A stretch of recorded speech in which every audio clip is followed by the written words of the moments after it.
Magandang araw, One Pilipinas! Welcome sa ating panibagong show kung saan kikilalanin natin ang iba't ibang mga Pilipinong atleta na nagbibigay ng inspirasyon at karangalan sa bansa.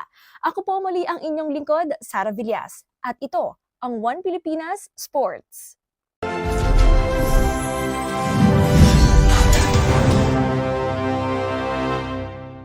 Sa araw po na ito, makakasama po natin ang chess prodigy ng Manila. Kasama po ang kanyang first trainer and father.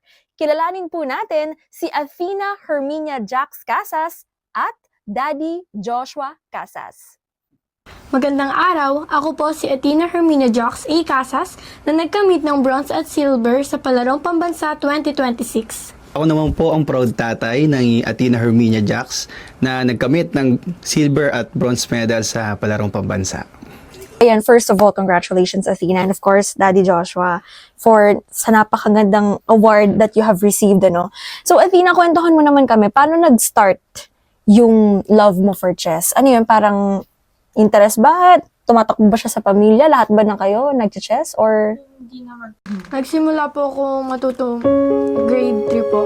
Kasi yung grade 3 po kasi ako sa Laguna po kami tumira. 1 year lang po kami doon. Tapos po, yung teacher ko po, advisor ko po, nagtanong po siya kung sino po marunong mag-chess. That time po kasi alam ko po na si daddy po ay marunong po mag-chess. And nung grade 2 din po, nung kinder din po ako, gusto ko turuan ni daddy mag-chess nun. Kaya po, pagtapos nun, after class, nagtanong po ako kay daddy kung sabi ko po muna pala kay daddy, ay daddy, sports po pala yung chess. Kaya po, sabi ko, 3 days po before mag-intrams.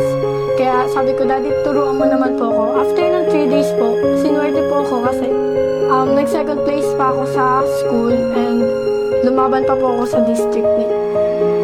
This is in Laguna. Sa Laguna. Yes po. So, ano yun? Parang nung grade 3 ka lang, dun ka lang nag-start mag-training? Siya una tinuruan ko, kaso ayaw talaga. Kaya sabi ko, parang kumbaga hindi talaga gusto ng bata, kaya hindi ko na pinilit.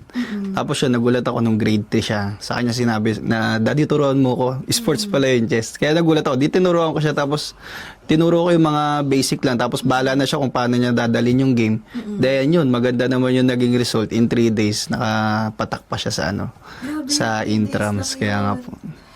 I cannot.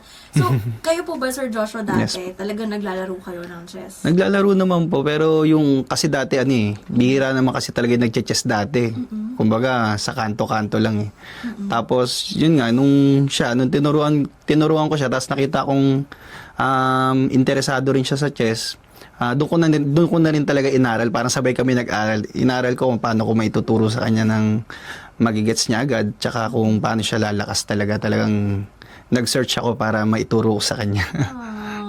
So, kumbaga parang lang din hindi ka lang nag-training, nag-aral ka din for Yes yourself po. din. Ang galing. Sabi ko sa sarili ko, kailangan mag-level up ako na mag-level up para hindi niya ako maunahan. Kasi pag naunahan niya ako, wala nang ituturo. Pero yun, naunahan niya pa rin ako. wala na, di ko na kahit turuan.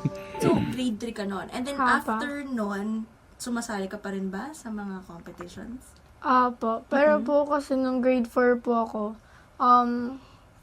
grade 4 po, nag-interms din po kasi nun sa school. Tapos nag-first place po ako sa school namin. Tapos po, after po nun, malapit na po yung district. Bigla pong sinabi sa akin ng teacher ko, ng coach ko po, bawal po akong maglaro sa district meet kasi po, transfer daw po ako. Pero after nun, umiyak pa nga po. Kasi syempre po ang sakit, ilang araw po ako nag-practice para naganda po sa district meet, tapos hindi po ako papalaruin. Kaya po after nun, Anong school parang, yan? ay, quiet. Joke lang. Then, Hindi, okay lang din naman po. After po nun, medyo nawalan po ako ng gana mag-chess.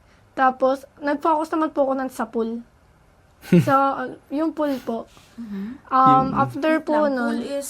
parang billiard po. parang po yung flat. Okay. Okay. Tapos, after po nun, medyo nawalan po ako ng gana ng chess. Tapos, nag-grade 5 naman po ako. May interms na naman po sa school.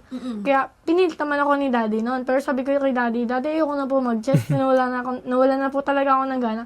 Pero tinuloy ko pa rin para na lang po kanila daddy. Kasi nasinimulan ko naman na po na. After naman po na, nag-third place lang po ako sa district meet. And grade 6 po, ay, nagpalarong pambansa po. Tas, Tumataas yung balahibo ko. unti-unti, Days lang ay, po. Pero oh my God, okay. tas unti-unti na lang po, nagugustuhan ko na po ulit yung chess. Kasi marami po akong namimit na friends ko po. Kaya, masalo ko ulit pong nagugustuhan. Tsaka parang pa nagkukwento ka, Athena, parang destiny mo talaga ang chess, no? So, nung tinatrain ka ni daddy mo nung third, grade 3 ka, ano yung pumapasok sa isip mo? Mga parang pressured ka ba to do this dahil lang may game ka, nasasalihan, or talagang interested ka na rin sa game? Interested na po talaga ako sa chess. Bakit? Ano yung nararamdaman mo whenever you play chess? Siguro po, masaya po ako kasi masaya po kami nag-game girl si daddy and hindi, nababawasan ko rin po yung pag-cellphone ko na. Pag naglalaro ka ng chess, merong tong involved na strategy. Di ba po? Tapos may mga movements kasi yan. Actually, sinubukan ko din maglaro ng chess, pero pangdama lang talaga ako, tsaka perdigana. Yun lang talagang kaya ko laruin. So, paano nyo po siya parang tinrain doon sa mga ganun? Kung parang gumagamit ba kayo ng mga sheets? Di ba may mga books doon? Napilitan akong bumili ng mga libro. Tapos, nagsisearch kami sa mga nag-follow kami sa mga chess coach sa Facebook page. Tapos, may mga nakilala kasi kaming mga mga grupo ng chess. Yun, doon ko lalo naturuan nalaman kung paano ko siya ituturuan, katulad nung Tondo PSCA, yung Moriones Chess Club, tsaka Tondo Chess Club. Yun, doon po siya lalo na nahasa. Nasa talaga. Pero sabi niyo po kanina sa Laguna kayo nakatira. So how long kayo po nakatira sa Laguna? Taon lang po. Isang taon lang. Sinubukan lang po namin. Opo, ng grade 3 lang. Grade 4. Balik na po kami dito. Kaya yung transferring na. Opo, kaya hindi siya talaga pinayagan kasi bawal po ang transfer sa daw. For the same year level lang po ba yun? Pero pagka grade 5 na? Nung grade 5 yun, nakapaglaro na po ulit siya. Gets. Tapos doon na siya nagtuloy-tuloy ng training talaga. Nung grade 5, tapos yun na nga. Maganda naman yung naging resulta. I'm curious lang din, Athena, syempre kasi parang, paano ba yung training, training schedule? Kung parang everyday ba siya, ganun? Okay. Pero nakakapaglaro ka pa rin ba sa labas? Kasi, di ba, bata ka pa din. Naglalaro ka pa rin ba? Ganun. Hindi na po. Hindi na talaga. Hindi, kasi po, bago po ako maglaro ng chess, enjoy na enjoy ko na po kasi talaga yung kabataan ko. Kaya parang medyo nagsawa na rin po ako sa mga ibang games sa labas. Kaya nag-focus na lang din po ako sa chess. And Kakaiba tong batang to. Parang feeling ko kausap ko matanda na. Parang ako'y nahihiya. Joke lang. Tapos sa kaalaman ng lahat, si Athena din po ay valedictorian, right? 'Di ba? So, paano mo nababalanse yun? You have extracurricular and you also have academics. Paano mo siya nababalanse? Siguro nahihirapan din naman po kasi pang umaga rin po. Kaya konti lang po talaga yung tulog ko. I'm 4 hours every day. Every day. Tapos sa weekends din naman po, medyo bumabawi pa ako ng tulog. Kaso sa Sunday po, may tournament po ako palagi. Every week yun. Opo. Wow, okay. Kaya sobrang hirap po talaga po. Pero thank God po kasi nabalanse ko pa rin. Tapos ang ganda rin naman po ng resulta. Meron ka na bang mga nakalaro na mga chess players talaga na let's say lumalaban talaga international? Opo. Nung nga po, sa Sunday, sa tournament ko po. I mean, aside, prior to the palarong pabansa. Sir Felix, National Master. Meron po kami kasing grupo. Meron pong masters po doon. So, kumusta naman? How was the experience? Na nakakalaban mo sila ng mga masters na and all. Anong feeling? Sobrang saya ko po na nakakalaban ko po sila. Medyo rin po kinakabahan kasi mas kinakabahan po kasi ang lakas po nila eh. Parang ayoko rin po namang matalo din. So, Minsan sa lang, game mo natalo mo sila? ay hindi po. Siguro po, draw. Okay. Pag sinabing draw sa chess, Tabla lang Tabla po. po. okay. Amazing. So, ito na lang din. I'm just also curious, may plano ka ba na, di ba may ranking kasi ang chess, di ba, sa globally. Naiisip mo ba na i-aim, na magkaroon ng title? Oh, I love it. Who is your, parang chess master na idol talaga? Someone you aspire? Si Bobby Fischer po. Dahil?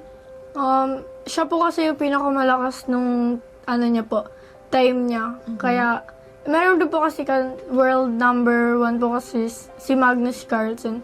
Pero po, sabi po kasi nila, mas magaling daw po si Bobby Fischer. Kaya doon na po ako sa pinaka. Gusto ko yun. Kung pipili ka na naman talaga dun na. Oo. Kwentahan mo naman kami, how was the journey to the palarong pambansa? Diba? This is the first time, tama, na nag-join ka, tapos palarong pambansa agad, and medalist ka pa. Siguro nga, kwentuhan mo kami, paano yung naging training mo?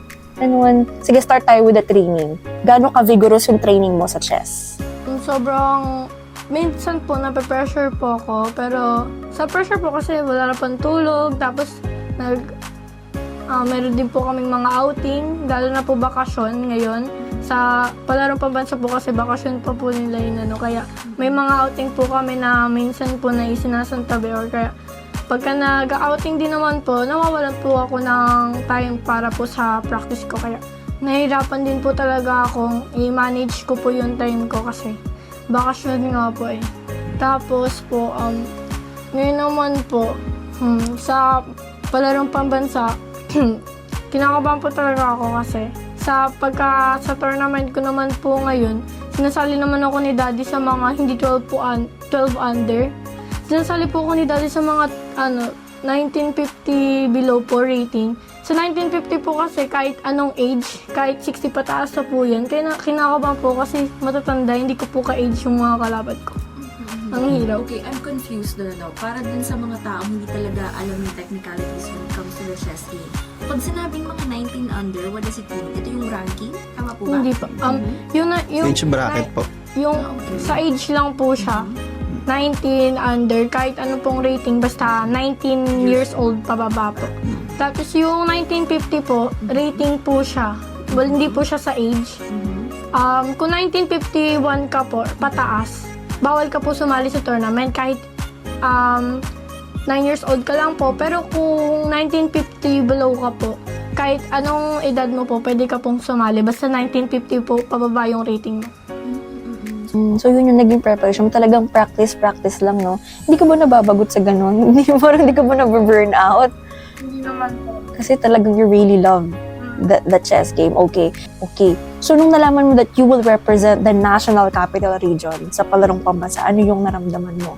Ang saya ko po kasi lalo na po, dalawang try ko pa lang po tapos representative na po ako agad ng palarong pambansa ng NCR. Ang galing. Sus kayo po, Daddy, of course. Yung anak mo nandun, nanlalampaso ng ibang mga chess players. Ano po nararamdaman niyo? Siyempre po, sobrang proud kami kasi hindi ko rin in-expect na aabot siya sa ganun level na magiging ganun yung performance niya doon. Unang-una kasi nasanay siya na kasama kami sa tournaments niya, tapos pagdating doon ng Agusan, siya lang mag-isa, kasama niya yung coach niya. Kaya kumbaga, wala kami doon, pero malakas din kasi talaga yung loob niya, kaya kinaya niya. Halata nga. Nakikita ko sa mata ni Hermia. Kaya ko yan. Nakaka-proud, yes. Siguro, Hermina, if merong mga nanonood ngayon na aspiring chess players like you, or for people na ayaw ng chess kasi para sa kanila napaka-complicated na laro, ano yung magiging advice mo sa kanila? Kapag nagsisimula pa lang po sila is wag po silang mawalan po ng gana or mawalan po ng pag-asa. Kasi po, habang nagsisikap po kami, doon po makikita yung resulta at hindi na po kami kakabahan doon. Siguro, di ba, i-relate natin yung chess sa pang-araw-araw. Kasi chess is about strategies, di ba? Binabasa natin yung galaw ng opponents natin.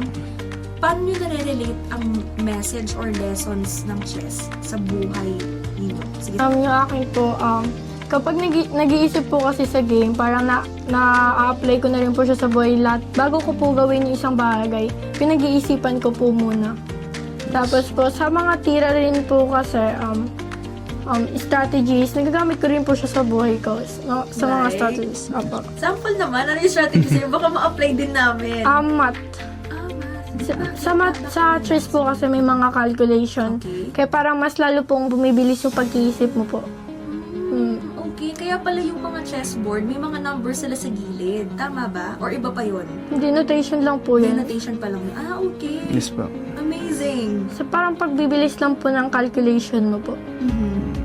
Okay. Sige po si Sir Joshua naman. Sa akin kasi kumbaga sa chess, kailangan bago ka tumira, siguraduhin mo na yun na talaga yung 100% na ititira mo yung best move.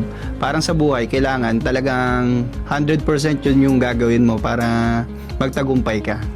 Konting maling move lang, talagang malaki maging epekto. At sabi nga nila, ang buhay ay touch move din. Diba? Yes po. Kung ano yung gawin mo, hindi mo na mababalik yun. Yes Same po. din with the tournament. So, kailangan talaga pag-isipan natin ng mabuti ang ating mga next moves na gagawin. Yes po. Ang advice ko po sa inyo is, sa una lang naman po yun mahirap, pero habang nagpa-practice po tayo o nag-ensayo, doon na lang po natin maiisip na hindi na rin po pala tayo mahihirapan, parang nadadalian na lang din po tayo. Kaya wag po tayong sumuko, laban lang po ng laban. Okay, thank you po. And also naman, of course, kay Daddy Joshua, ano po yung mensahe ninyo sa mga magulang din na nakikitaan na ng potensyal yung anak nila or even dun sa mga gustong i-push yung kanilang mga anak to try this sport or other sports? Lahat ng mga magulang, para sa akin, kahit anong sports ng bata yan, chess man yan o basketball, basta tayo mga magulang, support lang natin yung mga anak natin, magiging successful sila. Ayun lang naman, talaga napakahalaga ng suporta ng magulang. Yun yung pinaka-importante para sa akin. Kasi nakita ko na-achieve niya yan dahil hindi lang sa pagsisikap niya, kundi dahil sa suporta namin talaga. Yan, so napakaganda po ng mga advices na sinabi ninyo. Thank you so much. At this point in time, may gusto po ba kayong pasalamatan or i-mention na naging parte po ng journey ni Athena sa palarong pambansa kahit nung nakaraan Yes po. pa? Napakarami po. Katulad po nila Coach Henry Paat, National Master Felix po. Tapos yung mga kasama na sila Sir Michael, sila Sir Joel, Ma'am Maripe. Ganun din po yung sa magiging coach niya ngayon, si Coach Daryl po sa Adamson. Napaka-supportive po na nagme-message pa talaga sa kanya. And then kay Ma'am Lois po, syempre na sumama sa kanya sa Agusan, kay Ma'am Cynthia rin po sa Chaperone, at saka sa MLQES po sa Manuel L. Quezon Elementary School. Ganun din po sa principal nila na si Dr. Makanda po. Maraming salamat po sa inyong lahat. Thank you po. Ayan. Yan. And syempre, ikaw Athena, baka may gusto kong pasalamatan or gusto mo pasalamatan si Daddy? Salamat po ako syempre po sa aking magulang at sa grupo po namin at sa teacher ko po rin na tulad po na sabi nila si Ma'am Ana Lois, ang principal po namin si Dr. Makanda, si Coach Paat at si Sir Michael po. Maraming salamat po sa supportan niyo. Gusto ko rin po palang pasalamatan ang grupo namin, Tondo Parent Student Chess Association. Ganun din po sa Moriones Street Grounds, tsaka sa Tondo Chess Club po. Maraming salamat po sa inyo. Ayan, so there you have it. Maraming salamat po sa oras, ang ating bronze and silver medalist for Palarong Pambansa 2026. Walang iba kundi si Athena Herminia Jax Casas at ang kanya pong tatay na si Joshua Casas. At muli po, kagaya po ng mensahe ng ating usapan ngayon, kagaya po ng aral na iniuwan sa atin sa ating kakintalan ng larong chess, ang buhay po ay walang touch move. Kaya kagaya po ng ating mga atleta, ating mga manlalaro sa larong ito, pag-isipan po natin ng mabuti ang mga moves na gagawin po natin sa totoong buhay. Nang sa ganon, mabawasan o maiwasan po natin ang mga pagkakamali. Muli ako po si Sarah Villas at ito ang One Pilipinas Sports.